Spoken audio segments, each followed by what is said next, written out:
जी नमस्कार दोस्तों, Ruby Chandra math classes YouTube channel में आप सभी तमाम दोस्तों को स्वागत है। दोस्तों, हम आपके बीच साधारण ब्याज के बहुत ही इम्पोर्टेंट क्वेश्चन को आपके बीच लेकर आ रहे हैं। तो दोस्तों, आज के टॉपिक में हम दर तथा समय का संख्यात्मक मान समान हो और साधारण ब्याज हो, मूलधन का दिया हो, तो उस पर हम आधारित प्रश्न को आज देखेंगे दोस्तों, जो बहुत ही आसान और बहुत ही सिंपल ट्रिक के साथ आपको हम बताएंगे या अवश्य आपको समझ में आएगा। तो चलिए दोस्तों, हम अपने क्वेश्चन की ओर बढ़ते हैं और क्वेश्चन स्टार्ट करते हैं। तो क्वेश्चन नंबर 1 में कह रहा है कि किसी धन का साधारण ब्याज मूलधन का 16/25 हो जाता है यदि ब्याज दर तथा समय का संख्यात्मक मान समान हो तो दर क्या होगा। तो दोस्तों, यहाँ पर दर ज्ञात करने के लिए हमको कह रहा है, जबकि यहाँ पर हमको मूलधन भी मालूम नहीं है और समय भी मालूम नहीं है, मान कर हमको बनाना है। तो कह रहा है किसी धन का साधारण ब्याज मूलधन का मतलब होता है गुना, आप जानते हैं। तो साधारण ब्याज को हम क्या लिखते हैं, SI लिखते हैं, SI और बराबर मूलधन का, तो मूलधन कहने का मतलब P मतलब मूलधन हम आपको बताए हुए हैं, और 16/25, तो 16/25 लिखते हैं। जब हम इसको गुना करेंगे क्रॉस, तो क्या होता है कि गुना जब हम करते हैं तो बटे में आ जाता है, यानी भाग में आ जाता है। तो SI बराबर आपका हो जाएगा SI बटे P और बराबर 16/25। अब आपको मालूम हो गया कि SI जो हो गया वह 16 हो गया और P जो हो गया वह यानी 25 हो गया। तो SI कहने का मतलब साधारण ब्याज 16 और मूलधन जो हो गया वह 25 हो गया। अब जानते हैं, यहाँ एक बात बता देते हैं कि P बराबर T बराबर X, यानी कहने का मतलब कि तीनों जो है वह X बराबर के है। अब हम R यानी रेट हमको पूछ रहा है, तो R बराबर निकालेंगे। तो R बराबर निकालते हैं तो आप जानते हैं कि रेट बराबर होता है SI गुने 100 और बटे में लिखते हैं P गुने T। क्यों? क्योंकि हमको R ज्ञात करना है और P T मालूम है, SI और सब मालूम है। अब हम क्या करते हैं कि R ज्ञात करना है, R तो हमको मालूम नहीं है, जबकि SI हमको मालूम है कितना, 16 और गुने 100। उसके बाद हमको मूलधन भी मालूम है, मूलधन कितना है, तो मूलधन जो कह रहा है वह है यानी 25 हो गया और गुने।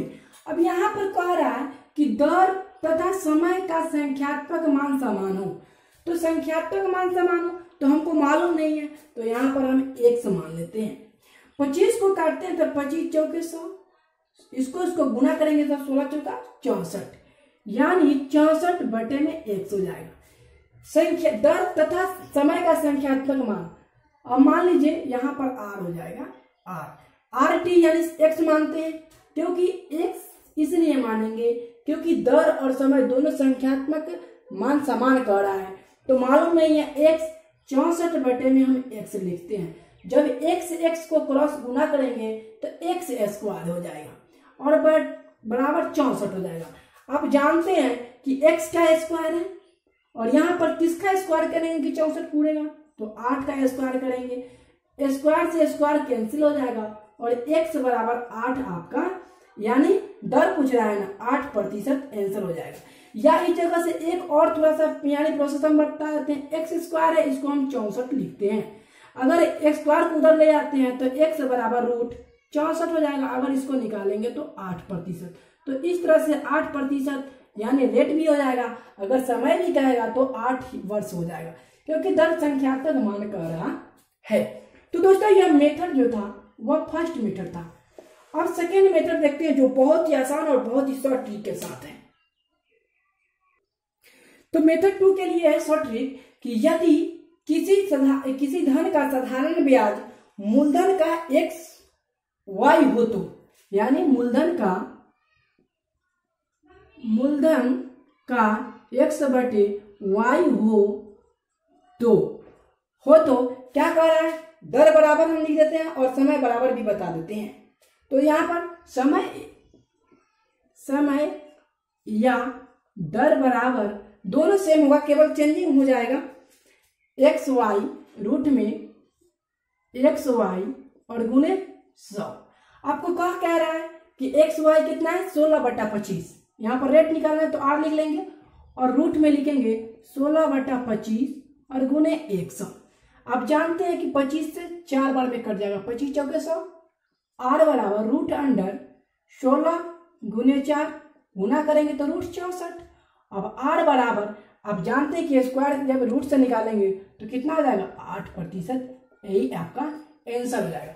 तो दोस्तों हमारे मेथड से तो सबसे शॉर्ट यही है, पर आपको इसको याद रखना होगा कि जब साधारण ब्याज धन का साधारण ब्याज, कोई भी धन का साधारण ब्याज मूलधन का 16/25 हो और इस टाइप पर संख्यात्मक दर और समय दोनों समान हो तो इस मेथड आप आसानी से निकाल सकते हैं। चलिए यह पहला क्वेश्चन था। दूसरा क्वेश्चन से और अच्छे ढंग से आप समझेंगे। तो दूसरा नंबर प्रश्न में कह रहा है कि किसी धन का साधारण ब्याज मूलधन का 4/9 हो जाता है यदि ब्याज दर तथा समय का संख्यात्मक मान समान हो तो दर ज्ञात करना है। सेम पहला क्वेश्चन बताया उसी टाइप का है। देखिए सबसे पहले मेथड 1 से आपको बताते हैं, जो अभी हमने आपको पिछले वीडियो यानी पिछले क्वेश्चन को बताया सेम उसी तरह से। किसी धन का कह रहा है, मूलधन का कह रहा है, धन जो है वह मूलधन ही है तो मूलधन लिखेंगे P गुने 4/9। SI हम यहाँ पर भी लिख सकते हैं या इधर भी लिखेंगे, कोई दिक्कत नहीं है।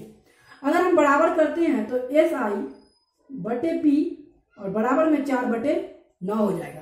अब आपको मालूम हो गया कि SI 4 हो गया और P जो हो गया 9 हो गया। संख्या दर तथा समय का संख्यात्मक मान कह रहा है तो हम यहाँ पर R बराबर T बराबर X मान लेते हैं। कुछ भी यहाँ पर अचर संख्या मान सकते हैं, चर संख्या, तो हम X मानते हैं। अब हम लिखते हैं रेट पूछ रहा है तो R बराबर SI गुने 100 और बटे में P गुने T हो जाएगा। यहाँ पर हम बैठाएंगे SI हमको कितना मालूम है 4 और 100 हो जाएगा।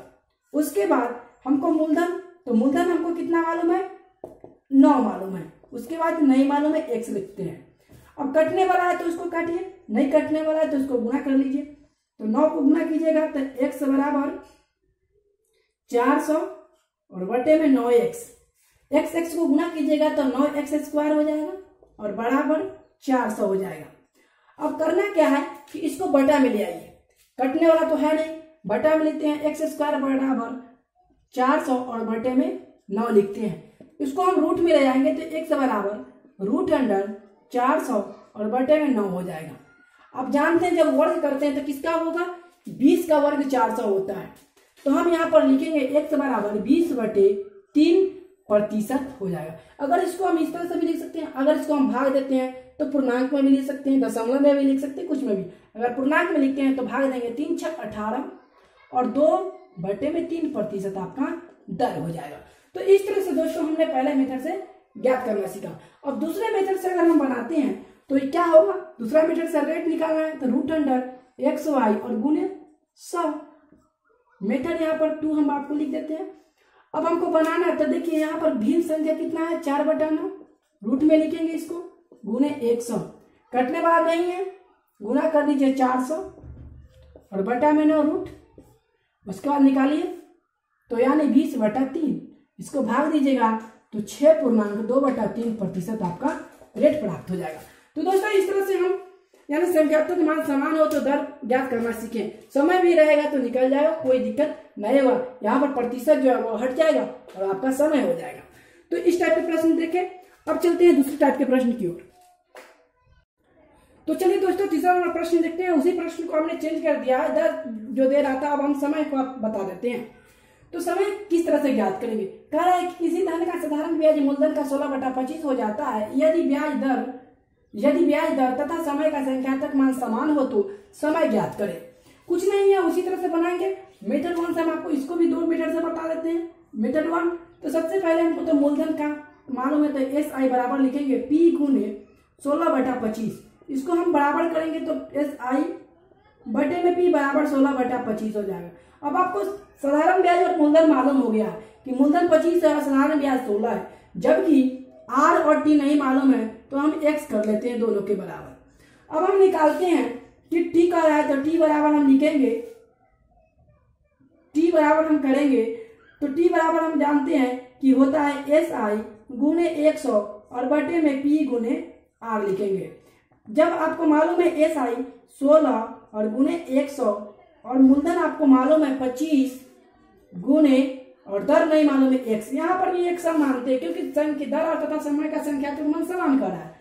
और 25 से काटेंगे तो 25 चौके 100 और x का गुना करेंगे तो x स्क्वायर और बटे 16 चौका 64।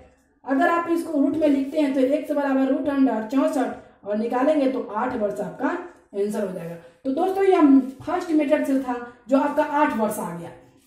अगर सेकेंड मेथड से हम बनाते हैं तो सेकेंड मेथड से भी आपको मालूम है कि मूलधन का अगर एक्स वाई रहेगा हो तो निकालेंगे रूट अंडर एक्स वाई और गुने 100। अब हम निकालेंगे तो रूट अंडर कितना है 16/25 को लिखेंगे और गुने 100। 25 चौके 100, 16 चौका 64, रूट में लिखते हैं 64, बाहर निकालेंगे तो 8 वर्ष आपका आंसर हो जाएगा। तो इस तरह से दोस्तों जब मूलधन यानी दर तथा समय का संख्यात्मक मान समान हो और दर ज्ञात करना हो तो इस तरह से हम दर और समय दोनों को ज्ञात कर सकते हैं।